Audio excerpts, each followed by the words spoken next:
Hi everyone and welcome to another episode of Home Coffee Brewing with April. My name is Patrick Wolf and we are in Los Angeles in the US and we're meeting up with Marcelo, a fellow YouTuber that also has a coffee channel, and we're gonna brew some coffee together. So come with me in here and see what he's up to.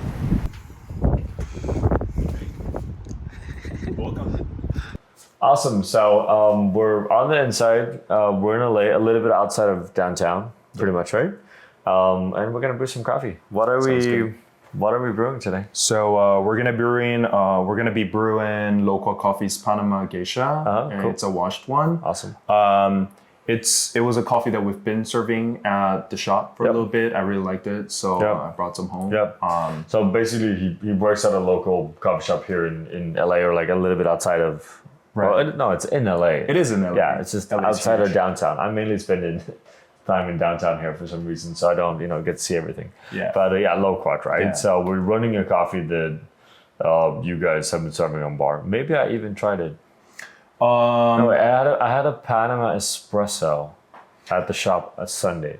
I think that was the same green coffee? Ethiopia. The espresso was Ethiopia, and I think the pour over was. That's how it was. Yeah, Okay, yeah. yeah. Is that the same coffee you're brewing now? Yeah, it is. Okay, It cool. is. So then I've actually tried that coffee brewed in the store on an April brewer. So then I'm kind of curious to see how it's going to come out here. Yeah, results might be a little different because I personally use like a different method For sure. on the shop, but that's just because I'm at home. Which is really interesting. Okay, what's the, because you're at home, is that then based on, let's say, the volume of coffee you're brewing, or you like this recipe better than the shop recipe, or like different grinders, of course, like different setup from the store? What would be the main difference? Mainly because when I'm creating recipes for the shop, the first thing that I think about is, of course, it has to taste good. Yeah. But it has to be very repeatable by all the employees. Oh, sure. So I want to keep it very easy, very simple, very consistent. Yeah.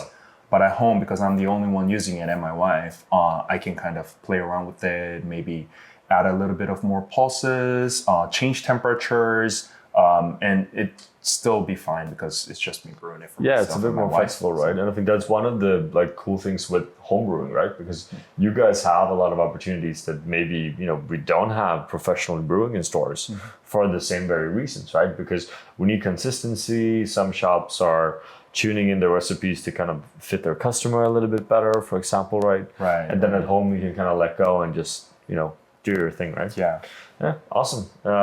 You told me already, but you're into freezing coffee, pretty much. You have a freezer full of coffee. It's just because usually when I travel, like when I go to Japan, Korea, I like to buy coffee from there. Okay, and cool.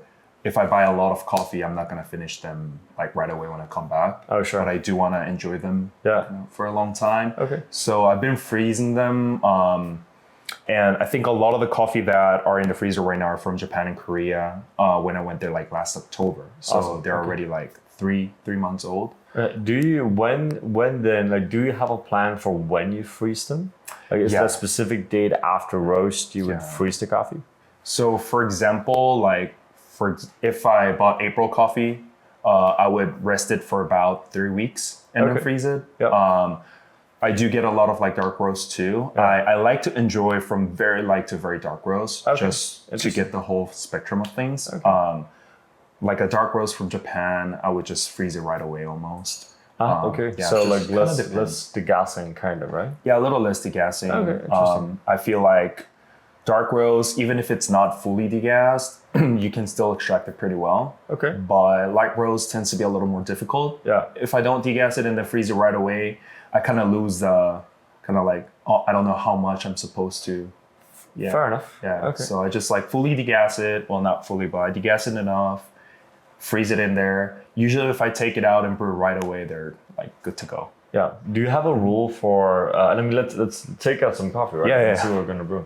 But do you have a rule on how long you keep the coffee in the freezer? Like, is there a limit or? So far, I think, like I said, the oldest coffee in there is 3 months old. Yeah. And they still taste good. Okay. Yeah. Awesome. That's interesting. So is that like a dose? Yeah, it's like a dose. So I pre-dose You them. have like the bag. I love that you have an IKEA. I'm from Sweden, right? So whenever I see IKEA, I kind of vibe with it. It's really cool. So this is from December. I think it was roasted December 15. December 15th. Yeah, that's true. Panama Aldura. Is that how you say that? Gesha, yeah. Gesha washed, awesome. Can I like have a look Yeah, at this? of course. And I mean, you do your thing. Okay. What's like the dose? So right now for this one, I'm going to do, I think I dosed in 20 grams. Okay. So is that like, that's your normal like home brewing? So usually at home, I just do 13, maybe Okay. 13 to 14 grams. So why would you do 20 then? For my wife. Yeah. So I drink very small amounts of coffee. So 13 is okay. But Okay. she likes to drink a lot of coffee. So I always do a full 20 grams. Yeah. Fair enough. Okay. Yeah. So this is like the wife recipe we're doing now. Exactly, Okay, yes. awesome. And then I'm going to brew it the way she usually likes. Okay. We kind of have different taste, but it's a lot more fun. Yeah, sure. I mean, coffee, like brewing for others is more fun. I would Always say more that. fun, yes. Definitely. I agree. So let's wait for that. It is like, I like this grinder, but it is a bit noisy. Just like a shout out to fellow, it's a bit noisy. Yeah. So like now you've obviously frozen it. This bag is now outside. Is that a good thing, or do you like want to? No, I usually like to like keep it right in there. Okay, so let's do that, right? I don't want to destroy your coffee. It's okay. It's just interesting, right? Because just like freezing coffee is an interesting thing in general, right? Yeah. And not so widely. Oh, maybe you guys are doing it. If you are doing it, you should comment or write or whatever. Because I'm always curious how many like homebrewers actually do this. We see more and more like stores doing it or shops, but not so much with the homebrewer. Okay, what are you smelling? So it's definitely a lot of like jasmine, Yeah. kind of like a very traditional geisha kind of vibe. Some Sure. peaches, some Yeah. jasmine. This coffee tends to be pretty clean, Yep. but I did notice that it is a lot more acidic than most coffees that we serve at Loquat, for example. Oh, yeah, So sure. I did have to play around with the brew method a little bit to Okay. kind of tone that down a little. Okay. Because it kept on coming out like super acidic. Yeah. Is that also then like it's fair to say that that's what you're doing here? Like Yeah. you're trying to actually, he has a coffee that is quite acidic and you want to drop that down a little bit. Yeah, Right? yeah. Because I like very punchy, very fruity, coffees with strong characteristics. Yep. But if it's a little too like acidic, that will make you uncomfortable. I try to avoid that. Okay. But I do like to bring out all the characteristics of the coffees as much as possible. Yep. But at the same time, kind of keep it balanced because I really like balanced cups. Yeah. And I think so. You mentioned like before that you brew like both light roasted and like darker roasted coffees. Well, we're saying this would be like a light medium kind of, or how would you categorize this? Or light? This is still a light roast. Yep. It's, comparing to say April, I think it'll be slightly more developed than like an April light roast. Sure. Yeah. But still, I mean, I tried their coffees for a while now in their store, and it's definitely like I would say in the US on the lighter side. Yeah. For sure. Like for like American roasters, definitely a bit lighter. Yeah. So as fellow grinder, which generation? That's a First Gen or second? 2. Gen 2. Okay, cool. And grind size? Grain size, I ground at number 5 right now. Awesome. Is that your like go to? Like whenever I just start bringing any new coffee, I just grind it at 5 first. Okay. And then see where it goes. Yeah. For this coffee, I remember 5 was just right. Yeah, and that's for like the 20 gram dose. So if you did the 13 grams or 12, you would do. I actually keep the grind setting, even if I do less coffee. Okay, you don't change grind size. I change the pour. You change the pour. Okay, that's something curious. Okay, cool. Because I think grind size mainly kind of dictates like the drain time, kind of like the flow, and it also like the particle size on how fast it's going to extract. Yeah. But I can control that by pouring, so faster, more or less. Fair point though. It's easier for me to change this while looking than having to figure out where to go every time. Oh yeah, sure. But I do change grind setting depending on coffee. Yeah. Okay. Yeah. Yeah. Yeah. Go for it. Let's go for it. So we have April paper filters. Yes. Yeah. And you're gonna rinse the filter, which not everyone does these days. Yeah. That's cool though. Funny thing is we don't do this at the shop. We No, don't. exactly, because I asked about that as well, right? I was like, that's the thing. And this is why would you not do it in the shop versus doing it at home? so one, because we noticed that when all the employees are pre-rinsing the filters at the shop, because the April filter is a little smaller, it moves You should around. try the a little new bit. one though. Oh, there's a new one. There's a new one. Oh, I didn't know about that. It's specifically made for this plastic brewer though. That fits perfectly. Oh, wow. Okay. Then we might start rinsing it at the shop. You guys have to, because we just did the April Brewers Cup here in LA, right? And we sent a bunch of filters up. So we have the new one also. Okay. Yeah, I'll grab that real quick. Yeah, it's just at the shop, people were rinsing it, and because everyone was doing it differently. Exactly. They were just you have it down, and we also have like a video coming up here on YouTube that kind of shows people how to do it. I think you actually did it really well, so just look at whatever he did. Okay, cool. So we're pumping in the coffee. Water is, and this is in Fahrenheit, so you're gonna have to translate that. Okay. At least for me. I mean, I'm sure you guys know. You have two kettles. Yeah. Both are on different temperatures. Is this like a 2-temperature brew? Yeah, it is going to be a 2-temperature brew. Usually you don't need 2 kettles. I just happen to have 2, so I just use it. Definitely don't need that. You can just, use one and then pour some room temperature water, cool it down, and then pour the second one. Okay. But right now I'm going to use 2 kettles because it's easier that Because way. you have it, yeah. Yes. Okay. So and, what's the water you put in the kettles? the water. Yeah, like what's is it like a bottled water? Is it a water filter water? Is it from the store? Yeah, so I just have like a small home reverse osmosis. Okay. I thought that was actually easier than having to buy bottles all the time. Sure. And it ends up being cheaper in the long run. In the long run, it's for sure cheaper, yeah. And I just got it from Amazon, but because I do all the water stuff at the shop too, I just kind of like to do it, have fun doing it. Do you have any reference on like the ppm or pH or? It should be at around like total, like TDS wise, it should be at around 140 right now, 140, 150. Yep, sure. It is raining outside. It usually changes that a little bit. For short changes, even though people say it doesn't, but of course. Yeah, so it's usually 140, 150. So I have a reverse osmosis and I connected a little needle valve to bypass some of the water. So what it does is some water goes through the whole reverse osmosis and comes out like almost diluted. And part of the water just goes through the filters to keep it clean, and then goes directly to add a little bit of the acidic minerals to that. So I just keep that. I don't know exactly how much calcium and magnesium it might have right now, but fair enough. And I think that's a little bit overkill to some degree, right? I don't like to go too crazy about it, but I just keep it around there. Yeah. I mean, you still have a reverse osmosis installed at home. That's more than a lot of people do, right? Yeah. Okay, cool. So we're using the fellow scales, which we haven't. I want to say we haven't seen that so far in this video series. I might be lying to you, but it's still like a fairly like newer scale. Yeah. I think they released it last year. Yeah, right? it's not like it's like summer last year maybe. Yeah. Which would be 2023. Cool. Go for it, man. Yeah. I really like it. This like whenever I buy scales, the first thing I look at is response time, and this is super fast and just makes me feel.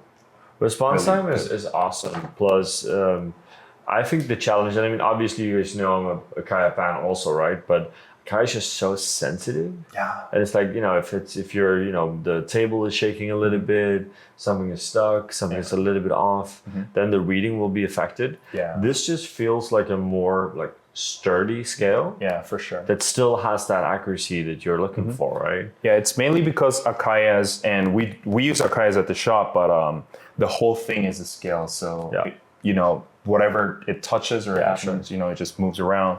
I like this because the scale is on here, but the body is not affected by it. Sure. So it feels a little more kind of solid. Makes sense. Yeah. So walk us through this. All right. So I'm just going to start by pouring around 50 grams. Yep.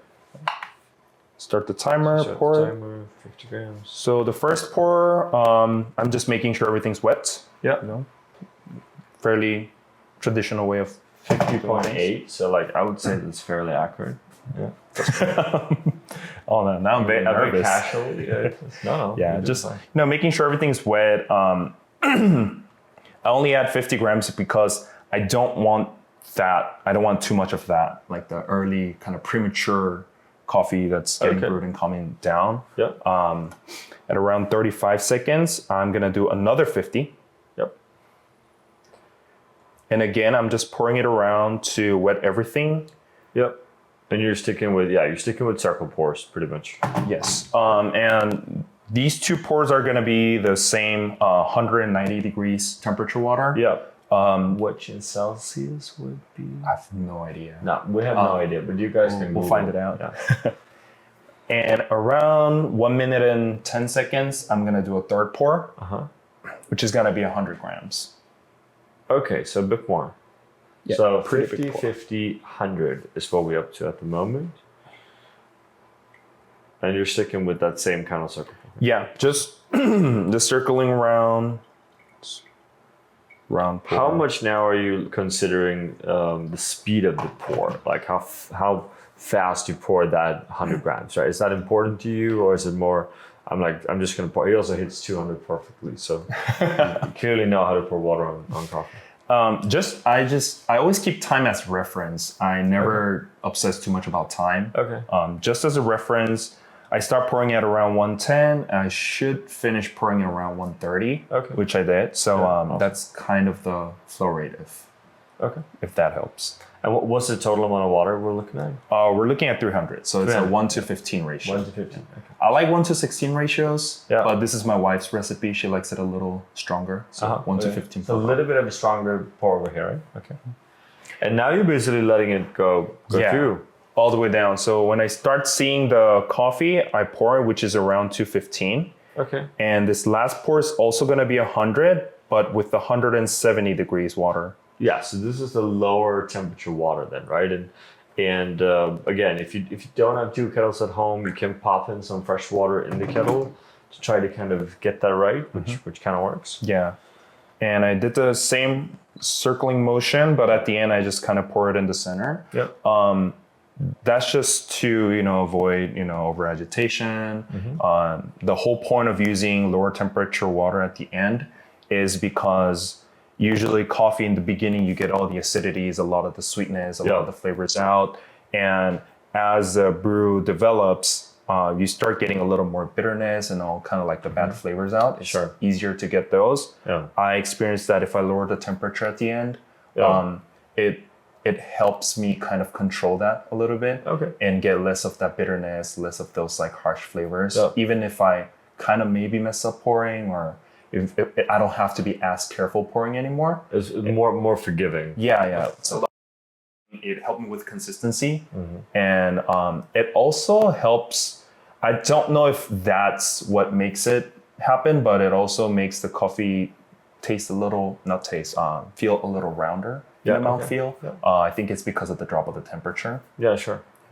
And also it kind of helps me drink the coffee faster because it's not too hot. Okay, so like serving temperature is a little bit lower as well. Okay. I have to ask, because you do have a very expensive grinder standing next to you. I do, yes. In relationship to this grinder. Yeah. So why are we brewing with this grinder and not the very expensive grinder? So we could, but I mainly use this for espresso. Okay. So right now it's set at like an espresso setting, I would say. And, I just didn't want to try to find where the pour over setting is. I would have to go around it. I don't know around where it is. Fair enough. So usually we just use that for pour over. I think it's a great grinder for pour overs, except for its loudness. But yeah, that's why. Okay, awesome. And for the people that don't know, what's the model and brand? So this is the Weber Workshops EG1. Yep. It's a fairly new one. I just recently got it. Great grinder. Yeah. I kind of think it's overkill for home, but it is a bit overkill for home. Yeah. I mean, if you want to make tasty coffee, why not, right? So you pulled this off, and when did you pull this off? Like 4 minutes? No, around 3 minutes. Around 3 minutes. Yeah. Okay. Yeah. Awesome. So we're looking at then 20 to 300, and then we're looking at about 3 minutes, more or less, right? Yeah. Awesome. Let's try it. 3 minutes to 315. Even if it doesn't fully drain by around 315, I just take it out.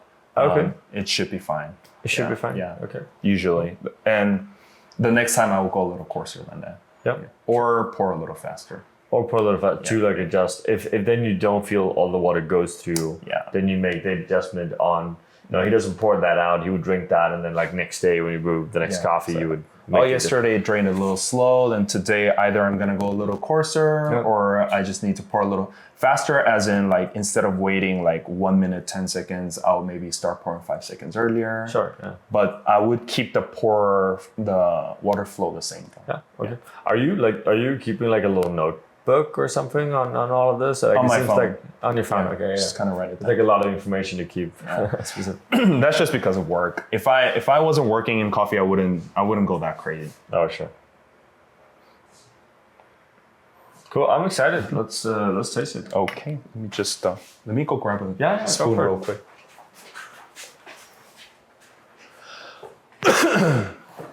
So this is like, it smells really floral, actually. Floral, kind of stone fruity, I would say. What's up? Floral and like stone fruity. Yeah, That's very like aromatic. I'm getting a little bit of peach, but lots of florals, lots of stone fruits. Should be very round. Clean cup. Yeah. It's actually very different from our shop recipe. So I think I'm curious what you would say because you tried it both. I'm super curious. It's just Oh yeah, here we go. What's that? Do you have a consideration behind the cups, or you just kind of use whatever is available? At home, not really. At home, okay. Yeah, whichever cup I can grab. I just grab the nicer ones for you. Fair enough. That's kind of me. I do believe that the cup shape matters, though. Sure. Yeah. That's the thing that I think a lot about in general. Where if there's let's say a taste experience or a tactile experience from the coffee itself that doesn't correlate with the tactile of the cup, then I can feel really disconnected when drinking. Yeah. And I don't like the expression of the coffee.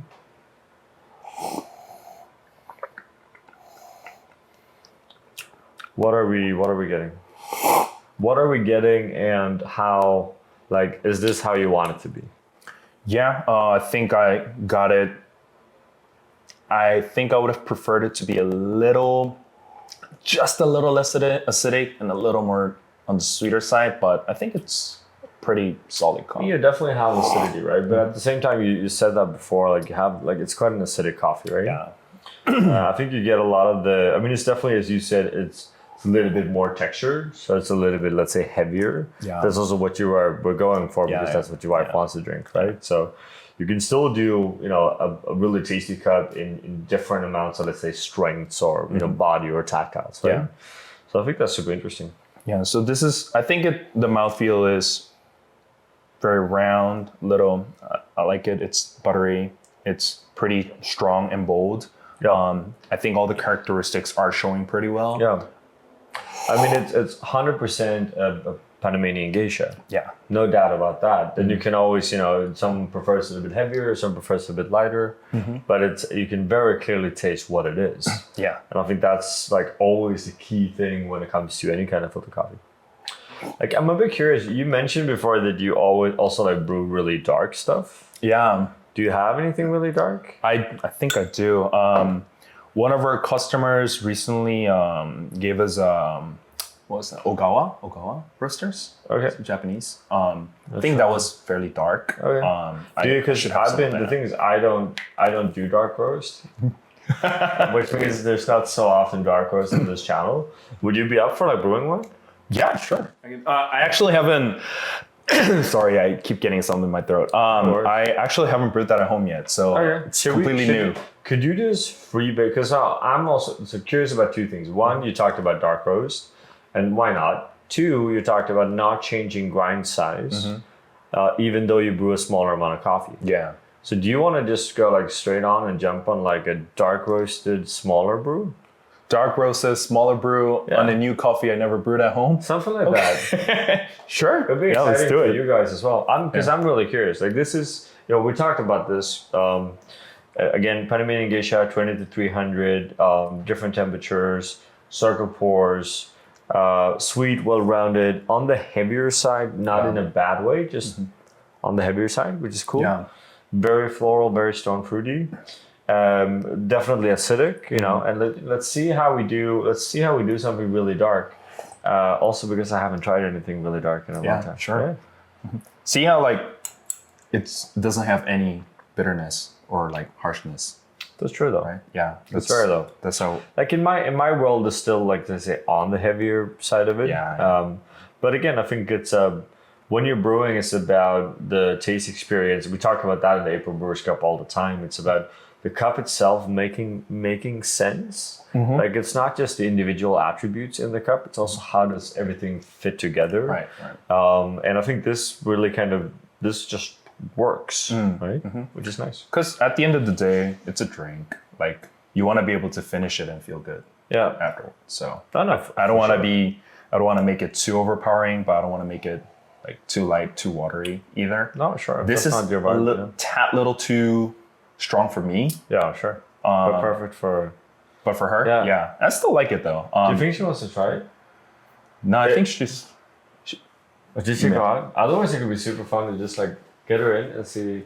Alice, see if she approves. Alice.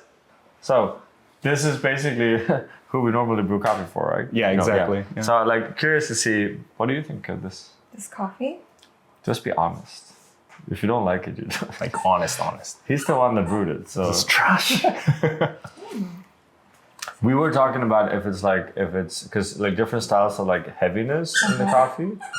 Do you feel like this is like a heaviness you prefer, so to speak, or too heavy, or too light, or too acidic, or? Honestly, I think this is perfect. I usually put oat milk into my coffee. But Okay. Yeah, I'll put but I think I could even drink it without the oat milk too. Yeah. Yeah. Awesome. Yeah, she's one of those. Yeah. Needs to something go like to jail. One of Huh? them. Yeah. One It's of those. okay. To With the oat milk. With the oat milk. Yeah, but I'll drink it without the oat milk too. It's pretty bold and Okay. I don't think it's too acidic either, so. That's Really? acidic. Okay, Okay, like well. a good one. So you think it's a bit too acidic? I thought You feel more that's sensitive. crazy. Yeah, okay. Well, usually I like more acidic stuff than her, but Okay, sure. yeah, she threw me a curveball right there. Maybe I feel like it's more balanced out. I could taste the acidity, but like it's well balanced, I'll say. So that's why it's pretty Awesome. It sounds like you've done like a good job though. Sounds like it. approved. Woo. Thank you. Sorry for just dropping in. We appreciate it though. Awesome. So first brew is approved by wife, which is important. Yes. Let's just do this dark thing. All right. I don't know. I'm excited. And I'm usually not so excited with dark roast, so I'm kind of happy to try. I'll help you clean up. Oh, maybe I just Huh? She just ate some chocolate. Maybe that's why. Maybe that's why she's not catching the acidity as much. That's good. It worked out. So it turns out that the only reason why she doesn't think this is too acidic is because she's been eating chocolate. Fair point, though. Let's see. Where can we? I'm too lazy. I'm too lazy to wash We that. do it home style. Don't worry about that. Yeah. I mean, this is why we have multiple stuff, right? I With hear you. dark roast, I would go a little lower in temperature. It's still 180. Okay. But that's not lower. That's higher now, isn't it? Well, I'm not gonna use the 191. Ah, okay. Yeah, just one temperature for that one. So basically, darker roasted coffee, we're using a lower water temp, and we're only using one temp. Cool. The reason why is it's gonna be a very short pour, Yep. so we don't really need to go through all that stuff. It's Okay. gonna end real quick. It's gonna end really quick. Yes. Yeah, I'm curious. Which coffee was it? Okay, So yeah, we're just gonna keep on going here pretty much, right? So let's do it. but this he never brewed this coffee as well, so it's a little bit unfair of me to put him on the spot. But I get So it. it's a house blend from Kyoto. Oh, yeah. I think they have like a label. 1 second. Love Kyoto though. It's always cool. So Ogawa coffee, Oh, house blend, whole beans. from Japan, which makes sense because it's Kyoto. Cool. I think I threw away the paper with the. Yeah, I think I threw away the paper. We don't really know what the content is. Is that it? I think it was like it was Brazil. It was Brazil, something, and a little bit of Ethiopia in there, if I remember correctly. I will say, looking at the beans, I'll say 100% there's a little bit of Ethiopia in there. Yeah. And also I can see it's a Brazil. That's true, actually. Let's do it. Yeah, let's go for it. So this smells like a dark roast, which I don't know, well developed coffee. Yes, right. Very well developed. But yeah, you're kind of into it, which is cool. Like I don't meet a lot of homebrewers that or professionals that brings like a very wide range of roasted coffee. Yeah. Well, most people kind of do, but they do it, everything is a bit lighter, but they have different countries and different roasters. Yeah. But you are then really okay with like going just darker also.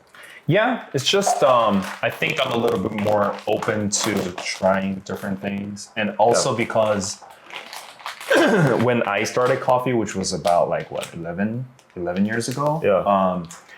Light roast wasn't that at least not as popular as right now. It wasn't a thing. Yeah. So I am fairly used to medium dark roasts. Okay. And that's how I kind of began coffee. So, I just don't have anything against it. And interesting thing about this is that and I'm not trying to generalize or anything like that, but from my experience, I feel like a lot of the roasters here in the US, when it comes to dark roast, it's more like, just use slightly more affordable coffees, just roast it dark for the people that like the dark roast. But I feel like at least Asian roasters that I've been to, like some Taiwanese roasters, Japanese roasters, they actually use really good greens for their dark roast. So I kind of enjoy that as well. It's like you use really good coffee, but you dark roasted it, which kind of probably killed a lot of the characteristics and flavors that you might be able to get. But by doing that, you can get a certain different, type of cup also that I kind of appreciate and I really like. Yeah. So I just thought that was really fun, and I really appreciated that side of things. Yeah. A lot of people might not agree, but I think if I'm gonna drink coffee and like coffee, I should be able to appreciate like multiple different sides of things. I hear you, man. I appreciate that. So 25 grams of coffee? Yeah, a lot more coffee. We're gonna make this really, really strong. Go for it. But where should I grind this? Let's see. Did you want to change grind size, or for dark roast? For dark roast, yeah. Okay, so we're not changing grind size in between same roast style from a larger brew to a small brew, but we are changing grind size for a darker roasted coffee. Let's go maybe around 4. We go 4. Okay, so we go more coffee and we go finer grind size. Yes, finer. Because you really want this to be strong. Right. That's the whole point. The goal is to get as much punch and all that juiciness out as soon as possible. Okay. Before we start because you know how like the reason why some people don't like dark roast is because they say it's too bitter. Yeah, sure. So our goal is to not get that bitterness. Okay. Yeah. Even if it's a dark roast. Huh.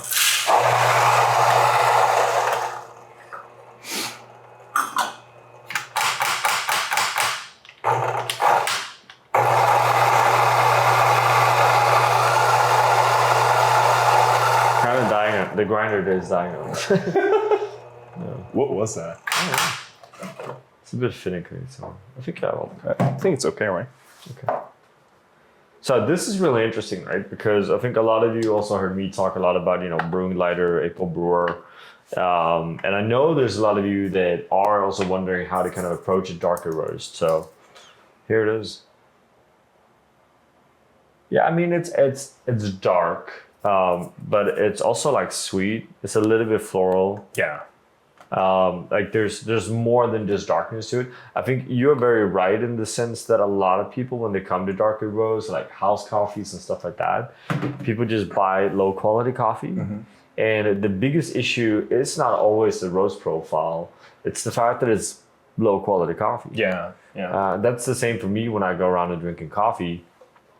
I can often palate a wider range of roast approaches if necessary. But what I can't palate is bad green coffee. Mm-hmm. That's doesn't matter if it's a light roast or a dark roast. If it's a bad green coffee, it's just not going to taste good. Exactly. And this is why whenever I want to try dark roast, I tend to buy from Asian roasters. Yeah. Just because I know generally, they are probably using better coffee for their dark roast because a lot of those roasters only do dark roast. Sure. Yeah. And some of them even have like COEs on their options. Oh, sure. But it's a fairly medium dark roast. Yeah. So in the beginning, I was like, you're buying COE and roasting it dark. But when I tried it, I was like, oh, okay, this tastes pretty good. Okay, awesome. And again, also, my wife prefers dark roast. Yeah. So that she kind of got me into this a little more. Uh-huh. I used to be like, not a purist, but I was like, no milk in my coffee, just everything black, clean, just fruity, floral, light roast and all that. And she was no, I like dark roast. Yeah. So I kind of, moved a little more towards that. I was like, okay, let me try it. I'll drink it. She was a barista for 8 years too. So we talk about coffee all the time as well. And she's a dessert chef, but she also did coffee. So and so we're like trying. I'm like, hey, this is actually pretty good. And then I got more and more into dark roast and started to really appreciate that as well. Okay, let's do it. You're just making me more curious. But I did that to a friend that only drinks light roast. Yeah. And my goal was to, really convince him that this is also good. Sure. I would say I kind of succeeded halfway. Maybe he was like, it tastes good, but I'm still gonna drink light roast. That's what he said. So we'll see. So same thing. I pre-wetted the filter. 25 grams of coffee, and the water is the filter is like packed. Yeah, it's really packed. Here, actually, for you with the new paper filters would be like perfect for you when you do this. Oh, does it also? Is it also a little taller? It's like a perfect shape. It's perfect then. Yeah. Time to get those new filters in. It's 182, 83. Yes, 182. Fahrenheit, not Celsius. And then we go for it. All right, let's go for it. So with dark roast, how should I say? I do pour a little differently. So my goal is not to wet the whole thing as fast as possible and actually do a fairly slow pour. Okay. So you're gonna see me. What do you call it? Isometric? Is that the word? I have no idea. There is a word for it. I'm sure one of you knows. So you'll see that I'm a lot more careful. Uh-huh. I don't want to over agitate it in the beginning, especially. So I just like carefully wet the whole thing with a very thin stream. Low agitation brewing. Yeah. About 60 grams. What happens if you agitate it too much? It's just because, dark roast, because it's so porous and has low density, it extracts very easily. If I agitate it too much in the beginning, I notice that as the brew develops, it starts extracting very fast and you start getting a lot of bitterness partially. Yeah, okay. Yeah. So I just want to be as careful as possible. Around 50 seconds, I'll do my second pour. Also very careful.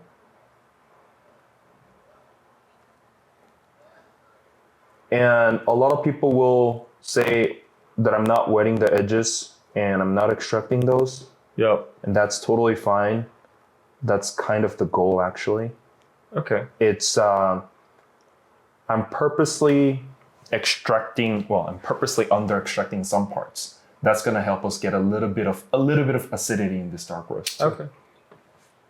And avoid some of the bitterness, maybe. Exactly. Yeah. Okay. And how much water are we pouring on this in total? It's going to be 180 in total. 180. So you're doing 25 grams of coffee to 180 grams of water. Yes. That's a bit crazy, but I'm curious. It's not crazy. This is very different from what I would normally be experiencing, which is cool though. Do you find in any way that the April brewer is, let's say, suitable for this? Like specifically, like does it help you to have a flatbed brewer when you brew these kind of coffees? From my experience, I think April brewers definitely works better with light roasts. Yeah, okay. I think dark roasts work a little better with cone. Okay, sure. Just because the cone shape helps me bring out acidity a little easier. I have to think less. It just kind of does it for me. Yeah. Any flat brewers tends to be a little more round and balanced, which dark roast already kind of, they're already pushed back a little bit. Oh, sure, yeah. So I want to make it a little sharper in the acidity part. Okay. So the cone helps me with that. Yeah. But that doesn't mean that the flat doesn't work either. No, sure. You have to be careful when you're pouring. Yeah. That's why I would do almost the same thing with the cone brewer anyways. Okay. I just pour a little more careful here. Trying to bring out a little bit of more acidity here in the beginning. Yeah. Okay, so awesome. That's it. One thing we haven't talked about, and I mean, obviously, like Compound and Loquat did like a custom yellow plastic brewer. But you do have a plastic brewer. Mm-hmm. Is it because that's what you happen to have at the store, or is it because you actively wanted a plastic version of the brewer? I prefer glass or plastic. Yeah. I try not to use ceramic. Yeah. One, because it's heavy, it breaks, and it eats up too much temperature. Fair enough. Plastic, it doesn't break as easily. Yeah. And it doesn't eat up as much temperature. Mm-hmm. So it's a little more consistent, easier to work with. Also true. Yeah. Right. So here we're actually diluting this. We are yes. Okay. So then it makes a bit more sense. Mm-hmm. Yeah. So because we only want certain flavors in here, and that's why we did a short brew, but we still want to control the strength. Yeah, sure. Yeah. So but it's still gonna be very strong coffee though. Sure.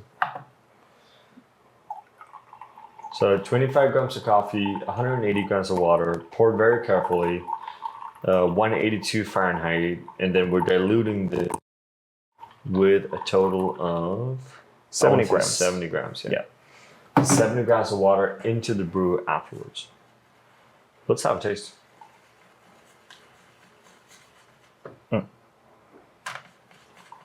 Hopefully this is enough.